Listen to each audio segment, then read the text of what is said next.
The transport crashed at dawn, tearing through violet canopy like a blade through silk. Kira Chen hit the ground rolling, muscle memory overriding panic as emergency training kicked in. Around her, 17 cadets from the Galactic Military Academy scrambled from the smoking wreckage, their various appendages tangling in unfamiliar terrain. She counted heads quickly, noting the four-armed Vexian clutching his secondary shoulder, the crystalline Quarren already cataloging damage with mathematical precision her species was known for, and a hulking Drometh who looked ready to tear something apart. Everyone breathing? Kira called out, brushing dirt from her academy uniform. The fabric was designed to withstand vacuum exposure, but apparently not jungle humidity. Already she could feel sweat beginning to form. Breathing is a generous term for what I am doing, wheezed Talver, the Vexian. His skin had shifted from its usual cobalt to a sickly gray. This oxygen concentration is barbaric. Welcome to a Class 7 survival planet, Kira muttered, scanning the crash site. The transport had split nearly in half. Emergency supplies scattered across 50 meters of undergrowth. Could be worse. Could be Class 8.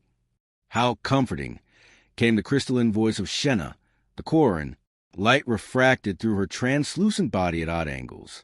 I calculate our survival probability at 32%, assuming rescue arrives within 48 hours. That probability decreases by 7% for each additional day. Love the optimism, Kira said dryly, really setting the mood. She moved toward the wreckage, stepping over twisted metal and shattered instrumentation. Their survival instructor, Commander Vrel, lay pinned beneath a support beam. The Corinthian's breathing was shallow, his reptilian features twisted in pain. Commander? Kira knelt beside him, assessing the damage with practiced eyes. The beam had crushed his lower torso. Internal injuries, definitely. Without medical equipment, without extraction capability. The prognosis was clear. Vrel's eyes focused on her, recognition flickering through the pain. Turn. Good. Listen carefully. Emergency beacon is destroyed. Communications are down. Rescue will not come for at least 7 days, maybe 10. You understand what this means. We wait it out. Conserve energy. Standard survival protocol. No. Vrel coughed, a wet sound that made several cadets flinch. Look at them, Chun. Really look. Kira glanced back at her classmates. 17 beings from 9 different species, each evolved under wildly different conditions. Talver was already trembling, his dual cardiovascular system struggling with the atmosphere. Shenna's crystalline structure seemed duller, likely from the heavy moisture. The Drometh, Corvin, was pacing like a caged predator, clearly agitated by the enclosed jungle environment. They cannot survive 7 days here, Vrel continued, his voice dropping. Their biology is wrong for this place. 3 days, maybe 4 at most. Then they start dying. The words settled over Kira like a physical weight. What about rations from the ship? Destroyed. Fire consumed the cargo bay. You have what is in your packs, nothing more. Kira did quick math. 18 people. Standard emergency rations designed for 3 days if stretched thin. Except these were not standard cadets. The Drometh alone needed 4 times the caloric intake of a human. The Vexian required protein chains that did not exist in synthesized rations. The Quarren absorbed nutrients through dermal contact with specific mineral solutions. This is not a survival exercise anymore, Vrel whispered. This is a death sentence. Unless what? You are human, from a death world. This environment is close to your evolutionary baseline. You can move through this jungle. You can hunt. You can provide what they cannot provide for themselves. Commander, I am a first-year cadet. I am not some wilderness expert. But you are human. Vrel's grip tightened on her wrist with surprising strength. Your species survived ice ages, predators, plagues, and wars before you even left your planet. That survival instinct is coded into your genes. They do not have that.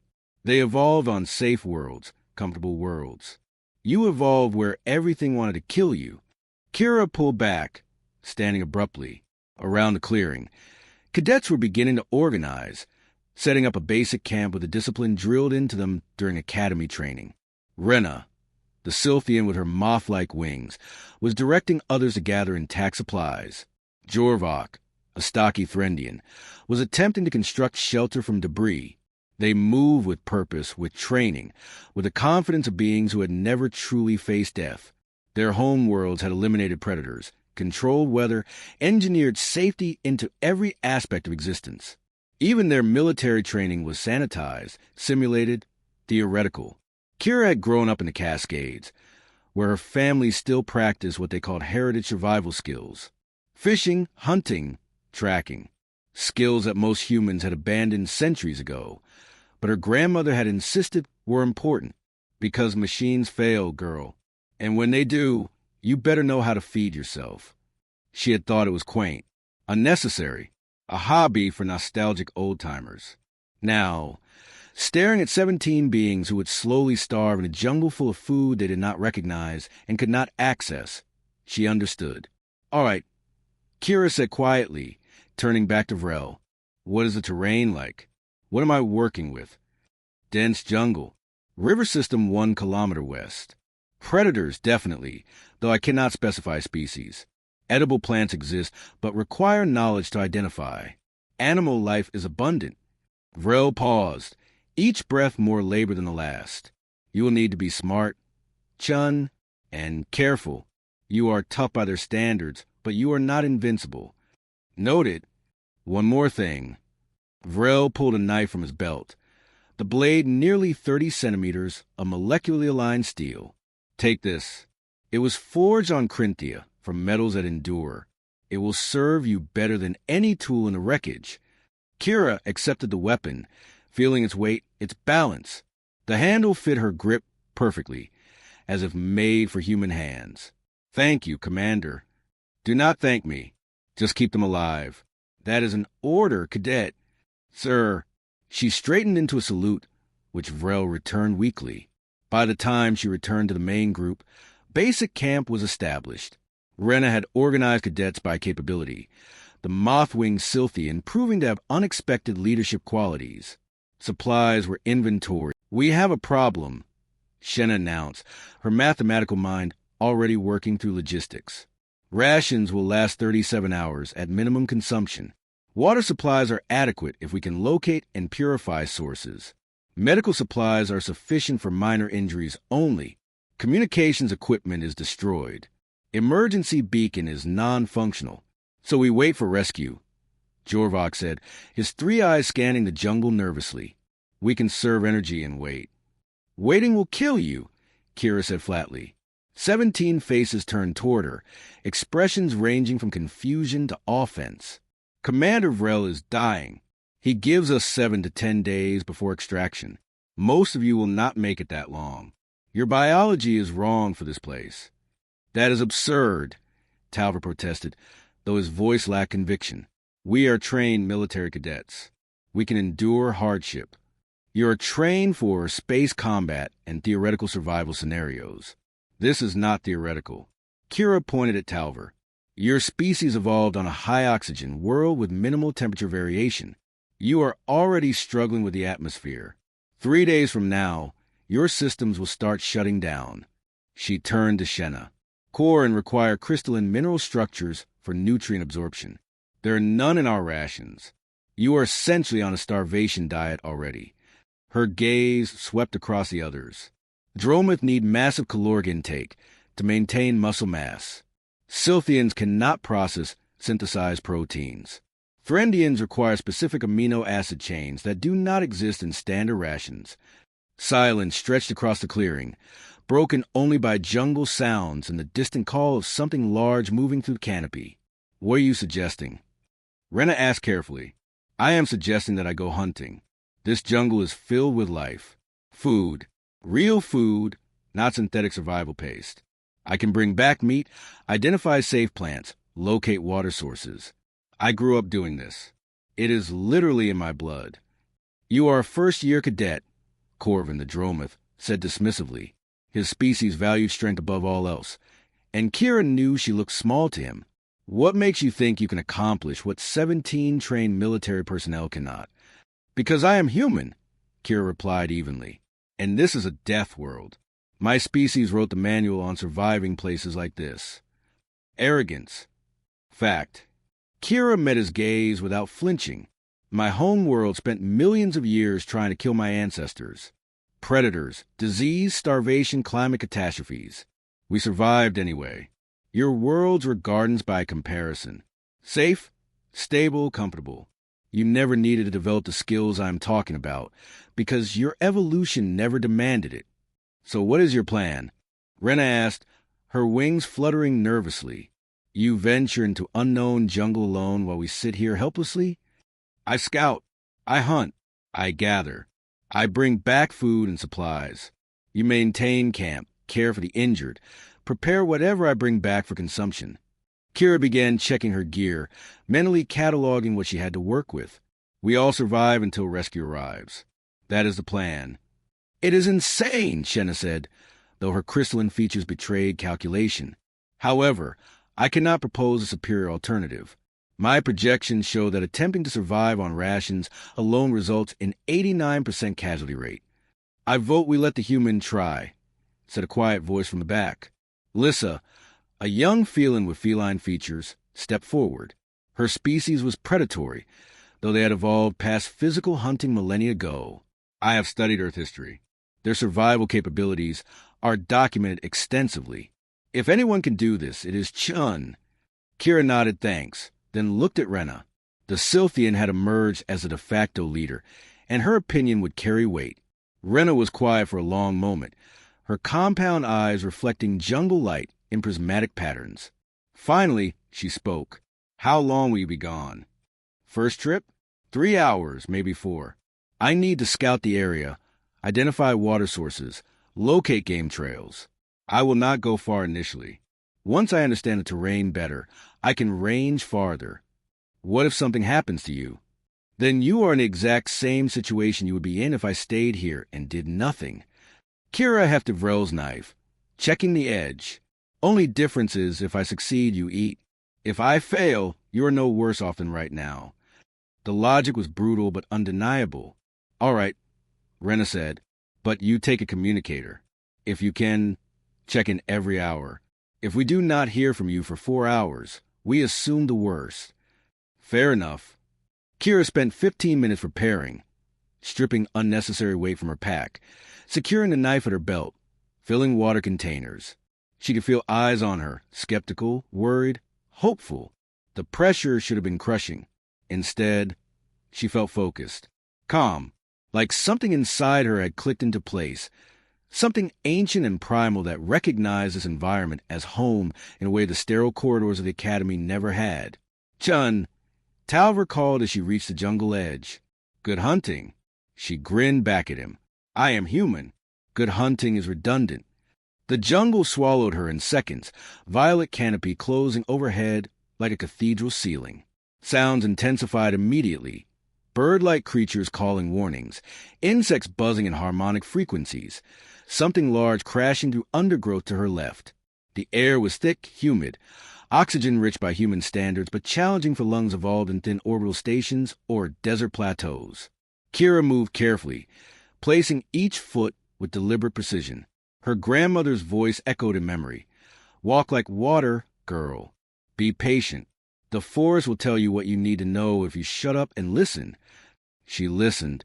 Within 20 minutes, she had located a game trail, the earth packed hard by repeated passage. Tracks pressed into soft soil near a shallow stream showed at least 3 different species, including something with claws that left gouges 2 centimeters deep. Predator, definitely, but also potential food source if she was smart about it. The stream ran clear over smooth stones, and Kira knelt to test the water. Cool, clean, flowing fast enough to discourage stagnation. Purification tablets would make it safe for everyone. She marked the location mentally, noting landmarks. Farther along the trail, she found droppings that indicated herbivores. Large ones, based on volume. Where there were herbivores, there would be predictable movement patterns, feeding grounds, watering holes. She just needed to observe, learn, adapt. An hour passed. Then 2. Kira moved like a ghost through the jungle. reading the landscape with instincts she had not known she possessed. She found edible plants, identified by leaf structure and smell. She discovered a fruit-bearing tree with heavy branches sagging under ripe offerings. She tracked a creature that looked like a six-legged boar, noting how it moved, where it fed, how it reacted to danger. By hour 3, she was crouched in undergrowth overlooking a small clearing where 4 of the boar creatures grazed. They were massive, easily 200 kilograms each, with thick hides and sharp tusks. Taking one down would require precision, speed, and a bit of luck. Kira checked her knife, feeling the blade's edge. One clean strike to the throat or heart. That was the key. Anything else risked a prolonged fight that could injure her or alert predators. She waited, controlling her breathing, watching for the perfect moment.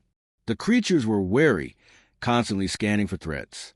But they had not evolved to recognize human scent or silhouette.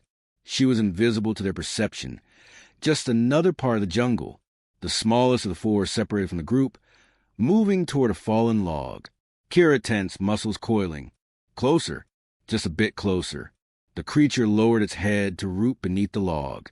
Kira moved. She covered 5 meters in complete silence. Blade already positioned, stance perfect. The boar thing began to turn, instinct warning of danger, but too slow. Kira's knife found a throat, slicing through hide and artery in one fluid motion. The creature made a strangled sound, collapsing as blood pumped across jungle floor. The other 3 bolted, crashing away through undergrowth in a panic. Kira stood over her kill, breathing hard, adrenaline singing through her veins. The creature was already dead, life fading in seconds. Clean, efficient, necessary. Sorry, she whispered, placing a hand on his flank. But my people need to eat. Cleaning and butchering the animal took another hour. Kira worked with practiced efficiency, separating usable meat from organs, saving hide that could be useful, discarding what could not be carried. By the time she finished, she had roughly 40 kilograms of prime protein packed into makeshift wrapping from her supply bag. The journey back to camp took twice as long, weighted down with meat and constantly alert for predators drawn by blood smell. But she made it, emerging from the jungle just as the sun reached its zenith. The sight that greeted her made her stomach drop. Commander Vrel was dead, his body laid out with military precision.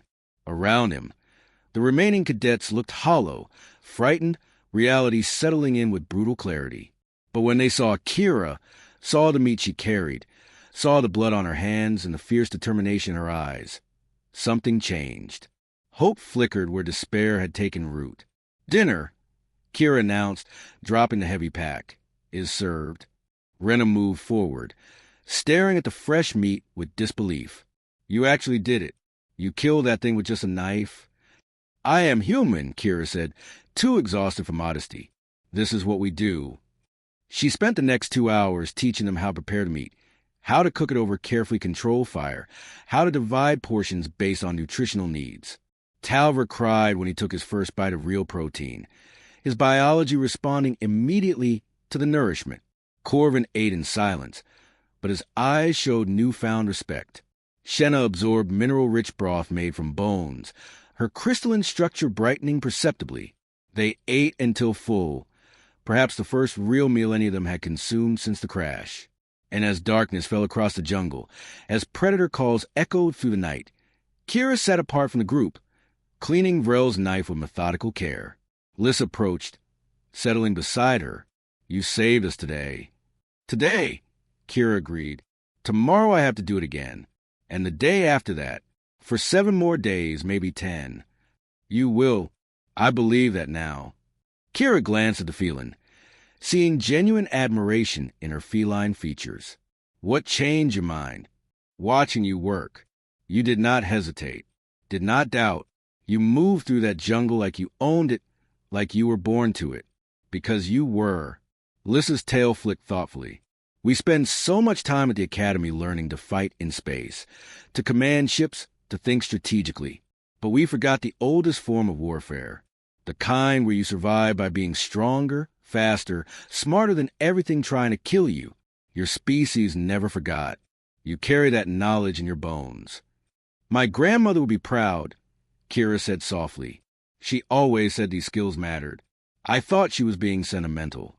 She was being wise. They sat in comfortable silence, listening to the jungle's nighttime symphony. Eventually, Lissa stood, stretching in that fluid way felines had. Get some rest? Chun, tomorrow we will need you again. Tomorrow, Kira echoed. But as she settled into her bedroll, exhaustion pulling her towards sleep, a sound cut through the darkness. Movement, large, deliberate, circling the camp perimeter. Multiple sources. Coordinated. Kira's eyes snapped open, every instinct screaming danger. And then the first predator stepped into the firelight, its 6 eyes reflecting orange flames with predatory intelligence. Behind it, a dozen more emerged from the jungle, each easily 3 meters long, scaled and muscled and very, very hungry. They had been drawn by the blood, by the scent of fresh meat, by the promise of easy prey. Kira rose slowly, knife in hand, placing herself between the creatures and her sleeping classmates. The lead predator watched her, head tilting, assessing.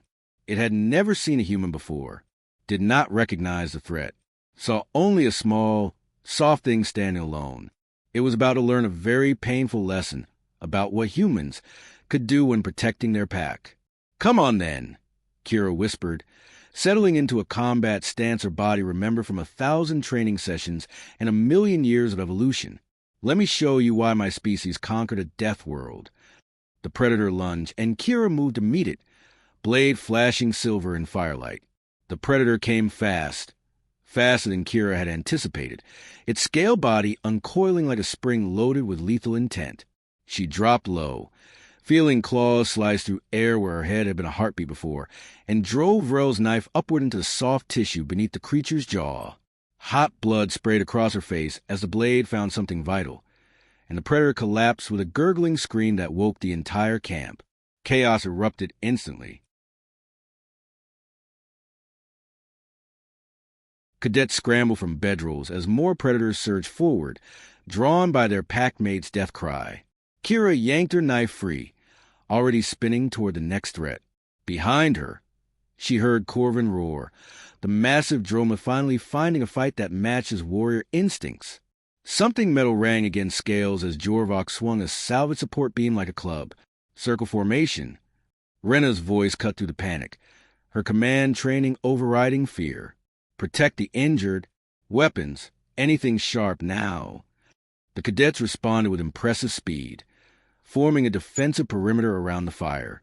They had no proper weapons, but they had debris, they had tools, they had the desperate creativity of beings fighting for survival. Shenna used her crystalline body to refract firelight directly into predator eyes, temporarily blinding them. Lissa's claws extended, longer than Kira had realized, slashing at anything that came close. But it was not enough. These creatures hunted in packs, coordinated their attacks, learned from each failed attempt. They were testing the defenses, probing for weakness, and Kira could see their strategy evolving in real time. They are too smart, Talver shouted, his forearms wielding makeshift spears fashioned from broken metal. They are flanking us. Kira's mind raced, tactical training combining with predatory instinct. The creatures wanted to meet the fresh kills she had brought back. It hung from a makeshift rack near the fire, blood still dripping. Said impossible to mask. As long as it remained, the predators would keep coming, keep attacking, keep killing until they claimed their prize or died trying. Rena! Kira dodged another lunging predator, opening a gash along its flank as it passed. The meat! We need to give them something. That is our food supply. It is also a target. Kira kicked a burning branch toward an approaching creature, buying seconds. We throw them part of it, lead them away from camp. Rena hesitated only a moment, then nodded sharply. Corvin, the southern quarter. Throw it into the jungle. Far as you can. The Dromoth grabbed a massive chunk of boar creature. His strength allowed him to hurl it like a projectile deep into the darkness beyond camp perimeter. 3 predators immediately broke off their attack, racing after the offering. But the rest remained, circling, waiting. Not enough, Kira muttered. She could see the lead predator now, larger than the others, scars crisscrossing its scale hide. Alpha, the pack leader. It was not interested in easy meat. It wanted to establish dominance, to teach these strange creatures that this territory belonged to predators, not prey. It wanted a challenge, wanted to prove its strength. Fine, Kira could give it that. Keep them off me, she said quietly to Lissa, who had positioned herself at Kira's shoulder. 30 seconds. That is all I need. You are insane. I am human. Same thing. Kira stepped forward, away from the defensive circle, into the open space between fire and jungle. The Alpha's 6 eyes locked onto her immediately, recognition flickering across its reptilian features. This one had challenged it. This one had killed its packmate. This one needed to be destroyed. The Alpha moved like liquid shadow, covering ground with terrifying speed. Kira stood her ground, knife held low, breathing controlled. Her grandmother's voice echoed through memory. Big predators rely on intimidation, girl. They expect you to run. When you stand and fight instead, it confuses them. Use that confusion. The Alpha lunged, jaws opening wide enough to engulf Kira's entire torso. She dropped to one knee, feeling teeth snap shut inches above her head, and drove her blade up through the soft palate into the creature's brain. It thrashed violently, nearly wrenching the knife from her grip, but she held on, twisting, opening the wound wider. The Alpha's death was neither quick nor quiet. It took nearly 10 seconds of convulsing agony before the massive body finally collapsed, pinning Kira beneath 300 kilograms of dead weight. Chun! Multiple voices shouted her name. Corvin reached her first. His massive strength allowed him to lift the corpse enough for Kira to wriggle free. She emerged gasping, covered in blood and viscera, but alive, around the camp perimeter. The remaining predators had frozen, watching their leader's death with what might have been shock or calculation. Then, as if by unspoken agreement, they melted back into the jungle, disappearing as silently as they had arrived. Silence descended, broken only by heavy breathing and the crackling fire. "Is anyone seriously injured?" Rena called out, her voice remarkably steady given the circumstances. Quick assessment revealed mostly minor wounds, scratches and bruises from frantic combat. Talver had taken a nasty gash across one secondary arm, but Shenna was already treating it with salvaged medical supplies. Jorvok nursed bruised ribs where a predator had slammed him against a tree. But everyone was alive, functional, survivors. Kira sat beside the Alpha's corpse, studying it with professional detachment. 3 meters of pure muscle and scale, evolved for efficient killing, but dead now, because it had underestimated what a human could do when cornered.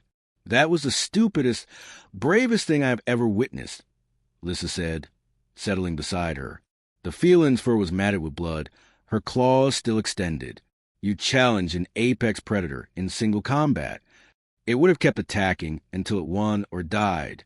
I shortened the process. Kira began cleaning her knife, the motion almost meditative. Besides, now we have more meat. By midday, they had tripled their meat supply and fashioned crude tools from bones and claws. Kira showed Rena how to stretch and cure the hide, create material that could serve as shelter reinforcement or even crude armor. "You learned all this from your grandmother?" Rena asked, her delicate hands working the hide with surprising skill. Her and necessity. Earth still has wilderness zones where people practice traditional survival. It is considered nostalgic, but the skills are real. Kira paused, looking across the camp where cadets were now working with focus efficiency. "I never thought I would actually use them. The galaxy is fortunate you did." That afternoon, Kira ranged deeper into jungle, this time with Lissa as backup. The felin's natural stealth and enhanced senses made her ideal for scouting, and Kira appreciated having someone competent watching her back. They located a massive fruit tree laden with edible offerings, filled water containers from a pristine stream, and identified several plant species with medicinal properties. "How do you know that one is safe?" Lissa asked, watching Kira examine a vine with broad leaves. "Smell mostly, and this pattern here." Kira pointed to small markings on the leaf underside. "Herbivores have been eating it. If it is safe for them, probably safe for us. But I will test it carefully first. Small amount, wait a few hours. See if there are any reactions. Methodical. Alive. There is a difference. They returned to camp as the sun reached its apex, arms laden with supplies. The transformation was remarkable. In just 2 days, the crash site had evolved from desperate survivors huddling around wreckage to something resembling an actual functioning camp. Shelters were constructed. Food was organized. Water was purified and stored. Cadets had assigned roles based on capability, with Rena coordinating logistics with impressive efficiency. Even Commander Vrel's death had been properly honored, his body given military funeral rites before being buried away from camp to avoid attracting scavengers. Chun, Talver approached as she was sorting through gathered plants. His skin had regained some color. The fresh protein and breathable atmosphere combining to stabilize his condition. I owe you an apology. When you first suggested hunting, I thought it was arrogance. Now I see it was confidence backed by genuine capability. You've kept us alive. We have kept each other alive, Kira corrected. I can hunt and gather, but I cannot organize logistics, treat injuries, or maintain camp defenses alone. Everyone contributes. That is how we survive. Still, thank you. The days fell into rhythm after that. Kira would rise before dawn, venture into the jungle for 3 to 4 hours, and return with food, water, or useful materials. The others maintained camp, processed what she brought back, and continued improving their temporary home. Injuries healed. Strength returned. Spirits lifted. By day 5, they had established a functional society, complete with hunting schedules, guard rotations, and even rudimentary entertainment as cadets shared stories from their homeworlds during evening meals. But Kira could sense something building. The jungle had been too quiet lately, predators avoiding the area after the Alpha's death. That meant something bigger had moved in, something that even the pack hunters feared. She mentioned this to Rena during their nightly strategy discussion. How big are we talking? The Silthian asked, her wings fluttering nervously. Big enough that everything else is staying clear. I have been finding tracks near the river. 3-toed, each toe the size of my head. Deep impressions, meaning serious weight. Whatever made them is an apex predator several levels above what we have encountered. Can we defend against it? Kira considered carefully. If it comes here, maybe.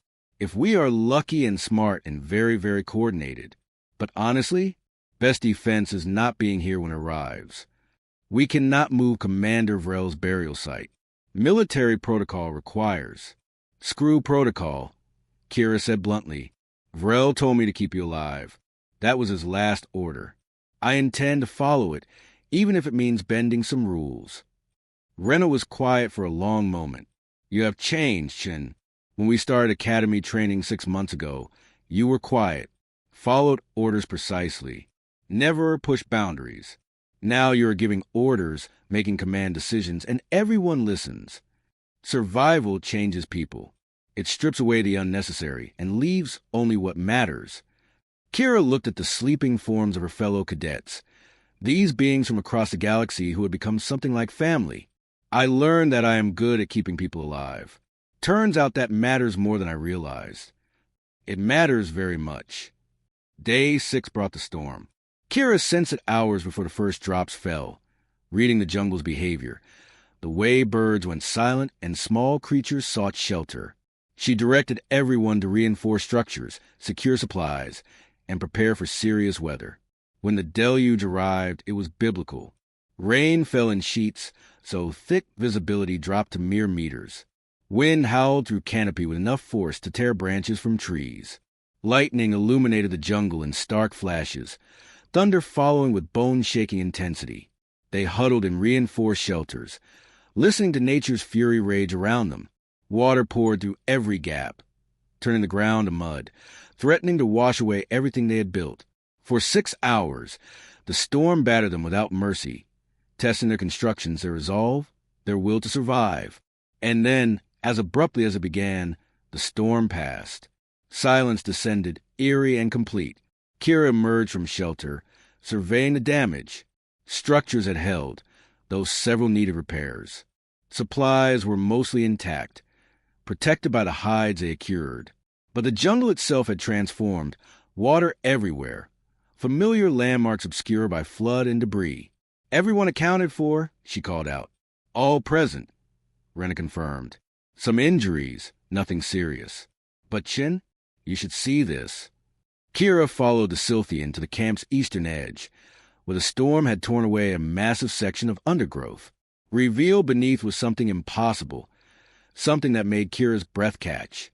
Metal, smooth, geometrically precise, clearly artificial, a structure buried beneath centuries of jungle growth, now exposed by the storm's violence. "That is not natural," Lissa whispered, her feline eyes wide. "No," Kira agreed. "It is not." They spent the rest of day 6 carefully excavating, revealing more of the structure. It appeared to be some kind of bunker or facility, constructed from materials that had resisted decades of weathering. The entrance was sealed, but Corvin's strength combined with leverage from metal debris eventually forced it open. Inside, preserved by hermetic seals, they found supplies. Emergency rations designed for long-term storage, water purification equipment, medical kits far superior to what had survived crash, and most importantly, a functioning communication beacon. "This is a military facility," Rena breathed, examining markings on supply crates. "Galactic peacekeepers from the Outer Rim conflicts 40 years ago. It must have been abandoned and forgotten." "Forgotten by them," Kira said, already activating the beacon. "But we just found it, and that beacon is military grade. Rescue will detect it immediately." The device powered up with a satisfying hum. Status lights flickering green. Connection established. Signal broadcasting. Rescue en route. Estimated arrival 6 hours. Cheers erupted through the group, relief and joy mingling with exhaustion. They had done it. Survived 7 days in hostile jungle, overcome impossible odds, and lived to tell the tale. But Kira remained quiet, staring into jungle depths where something massive still prowled, drawn by the beacon's electronic signature. "We are not safe yet," she said softly, so only Rena could hear. "That thing I mentioned, the apex predator, it is coming. I can feel it." 6 hours, Rena replied. "We just need to survive 6 more hours. Then we better prepare." They fortified the bunker entrance, using salvaged metal and cured hides to create barriers. Weapons were distributed, actual military-grade equipment from the facility's armory. Defensive positions were established, with clear field of fire and fallback points. Every cadet took a position, ready for whatever came. Night fell. The jungle came alive with sounds, but one noise stood out. Footsteps, massive, deliberate, approaching with predatory certainty. Then it emerged from darkness into the camp's light, and Kira understood why everything else had fled. The creature stood easily 6 meters tall, bipedal but hunched, with arms that ended in claws the size of swords. Scaled armor covered its body, thicker than anything they had encountered. 6 eyes burned with intelligence that bordered on sentience, studying the fortified position with tactical awareness. It had tracked them for days, waiting for the perfect moment to strike. And now, drawn by the beacon's signal, it had come to claim its prey. "Hold positions," Rena commanded. "Do not fire until it commits." The creature circled slowly, testing their defenses, looking for weakness. Kira watched its movements, seeing patterns, recognizing hunting behavior. It was smart enough to be cautious, experienced enough to know rushing in would be costly. But it also had not encountered coordinated resistance before, had not faced beings with weapons, tactics, and the desperate will to survive. "When it charges," Kira said quietly, "aim for the joints, armored everywhere else. But joints are vulnerable. Knees, elbows, neck. Concentrate fire. Bring it down fast." The creature's circling stopped. Decision made. It lowered into a crouch, muscles tensing. Then it charged, and the jungle exploded with weapons fire. Military-grade pulse rifles lit up the night, energy bolts hammering into the creature's armored hide. Most deflected harmlessly, but concentrated fire at the joints began to show effect. The creature roared, pain and rage mingling, but kept coming. Kira stepped forward, rifle steady, picking her shots with precision learned from months of academy training. She aimed for the left knee joint, 3 rapid shots that finally penetrated armor and struck vulnerable tissue beneath. The leg buckled, throwing the creature off balance. Corvin emerged from the side, wielding a massive piece of debris like a club, and struck the creature's injured knee with all his Droma's strength. Bone cracked audibly, and the creature collapsed to one leg, still dangerous but compromised. "Keep firing," Rena shouted. "Do not let it recover." Lissa darted in from the opposite side, claws extended, striking at exposed flesh where armor had been blasted away. The creature tried to swipe at her, but the felin's agility kept her just out of reach, harrying and attacking, death by 1,000 cuts. It took 3 minutes of concentrated assault to finally bring the creature down. When it collapsed, the ground shook from the impact. The jungle fell silent once more, as if nature itself was shocked by what had just occurred. 17 cadets stood over the corpse of an apex predator, weapons smoking, bodies exhausted, but alive. Victorious. "We did it," Talver said, his voice filled with wonder. "We actually killed it." "We survived it," Kira corrected. "There is a difference." The rescue ship arrived 2 hours later, its searchlights illuminating the jungle like artificial suns. Medical personnel descended in organized teams, shocked to find all 17 cadets not just alive, but relatively healthy. The crash site analysis showed they should have been dead within 3 days. Captain Vren, a grizzled Corinthian with more combat medals than Kira could count, surveyed the camp with professional eyes. He saw the cured hides, the organized supply storage, the defensive fortifications, the butcher remains of multiple predators. His gaze finally settled on Kira. "Which one of you is in command?" "Cadet Rena maintained operational command," Kira replied formally. "I handled resource acquisition." "Resource acquisition," Vren repeated slowly, looking at the massive apex predator corpse. "Is that what we are calling it?" "Seemed more professional than saying I hunted and killed things so everyone could eat, sir." The captain's expression was unreadable. "Report to medical for clearance. Then report to my office on the ship.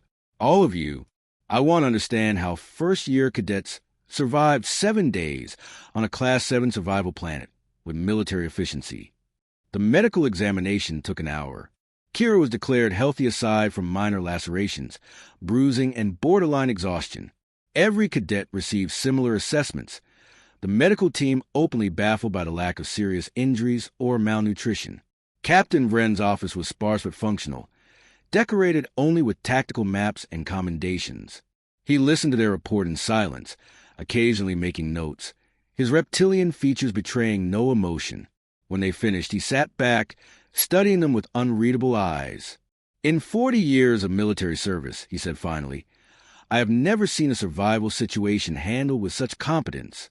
You established functional society, maintained discipline, adapted to hostile environment, and defended against multiple predator assaults. First year, cadets should not possess these capabilities." "Sir, we had advantages," Rena said carefully. "Cadet Chen's survival skills proved essential.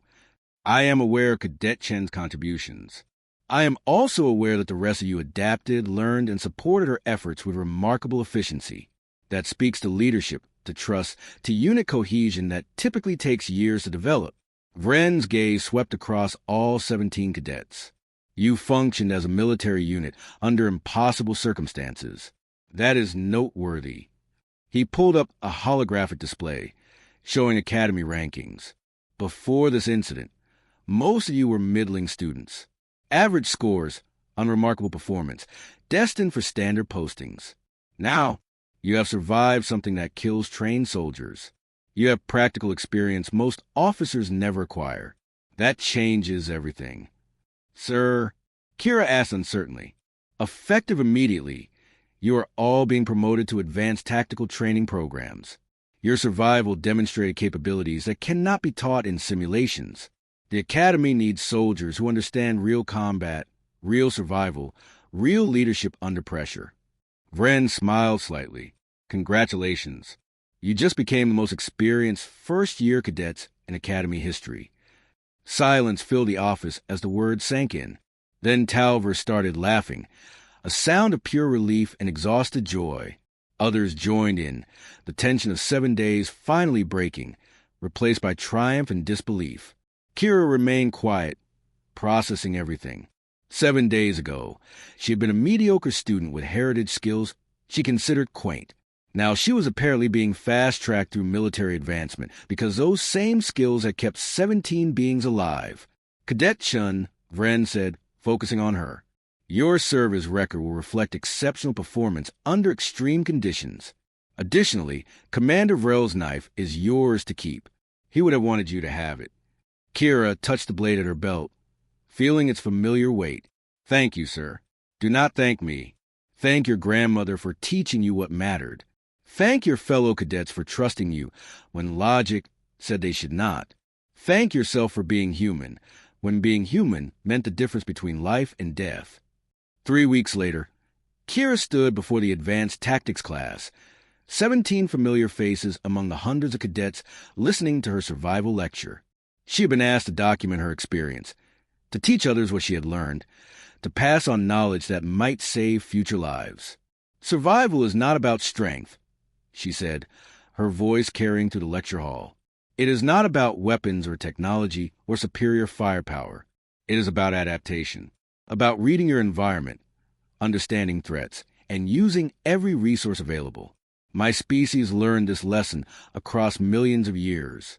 We survived ice ages, predators, disease, and each other because we were adaptable above all else. She held up Vrel's knife, the blade catching light. This tool killed 6 predators, butchered enough meat to feed 17 beings for a week, and became a symbol of why humanity earned its place among the stars. Not because we are stronger or smarter or more advanced, but because we refuse to die, even when the universe tries very hard to kill us. In the audience, Talver smiled.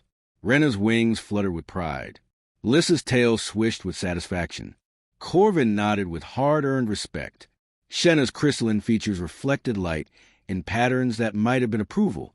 They had survived together, learned together, become something greater than any of them could have been alone. And in a galaxy filled with advanced civilizations, safe worlds, and comfortable existences, 17 cadets now carried knowledge that their ancestors had forgotten but humans had preserved. That survival is the first victory, and everything else follows from there. Kira finished her lecture to thunderous applause, but her mind was already elsewhere. Somewhere out in the galaxy, another crisis would emerge. Another impossible situation would arise. Another group of beings would need someone who understood that when civilization fails, when technology breaks, when all hope seems lost, you adapt. You endure. You survive. Because that is what humans do. It is written in their genes, coded in their history, and carried forward in every generation that refuses to accept death as a final answer. The jungle had tested them. They had passed. And the galaxy would never look at humans or their allies quite the same way again.